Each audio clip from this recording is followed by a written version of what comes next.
Ուկրաինայի անվտանգության ծառայությունը հայտարարել է, որ մի քանի ամիս տևած գործողությունից հետո ստորջրյա պայթուցիկներով թիրախավորել է Ղրիմի կամուրջը։ Անվտանգության ծառայությունը հայտարարել է, որ կամրջի հենարանները ականապատել է 1100 կգ տրոտիլի համարժեք պայթուցիկ նյութերով, ինչը լրջորեն վնասել է հենարանները։ Առաջին պայթուցիկ սարքը պայթեցվել է առանց քաղաքացիական բնակչության շրջանում որևէ զոհի, հավելել է ԱԱԾ-ն։ Ավելի ուշ տեղական իշխանությունները հաստատել են, որ կամուրջը կրկին ժամանակավորապես փակ է։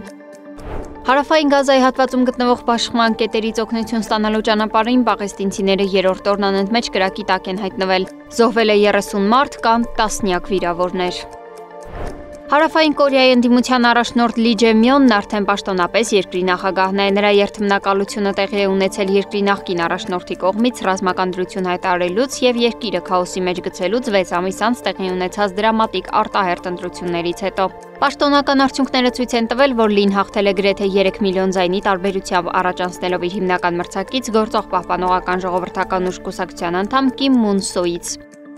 Իրանի գերագույն առաջնորդը քննադատել է Թեհրանի արագ զարգացող միջուկային ծրագրի շուրջ բանակցություններում Միացյալ Նահանգների նախնական առաջարկը, միևնույն ժամանակ չմերժելով այն։ Այաթոլլահ Ալի Խամենեին պնդել է, որ Թեհրանը պետք է պահպանի ուրանը հարստացնելու իր կարողությունը։ Եթե մենք ունենայինք 100 ատոմակայան առանց հարստացման, դրանք մեզ համար գործածելի չեն լինի։ Եթե մենք հարստացում չունենք, ապա պետք է աղաչենք ԱՄՆ-ին, ասել է Խամենեին։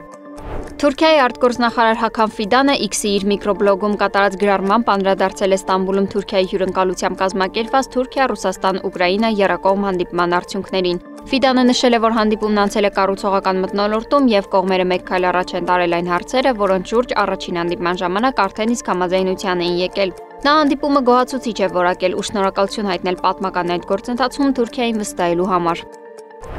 ԱՄՆ նախագահ Դոնալդ Թրամփի կողմից օտարերկրյա ուսանողների նկատմամբ կիրառվող կոշտ միջոցների եւ հետազոտությունների ֆինանսավորումը կրճատելու կրկնակի հարվածը կթույլատնեն ԱՄՆ-ի գիտական ոլորտը։ ԱՄՆ համալսարանների մի քանի դասախոսներ պնդում են, որ ներգաղթի դեմ պայքար մղելով եւ գիտական հետազոտությունների ֆինանսավորումը կրճատելով Միացյալ Նահանգները դանդաղորեն կորցնում է հետազոտությունների եւ զարգացման ոլորտում համաշխարհային առաջատարի իր դիրքը։ Միևնույն ժամանակ Չինաստանը չի ներում իր երկրի ուսանողների նկատմամբ կոպիտ վերաբերմունքն ու Թրամփի կողմից Չինաստանի դեմ կիրառվող արգելքները թե կրթական, թե տնտեսական։ Սվետլանա Թորոսյան, Նոնա Գևորգյան, ABC Media։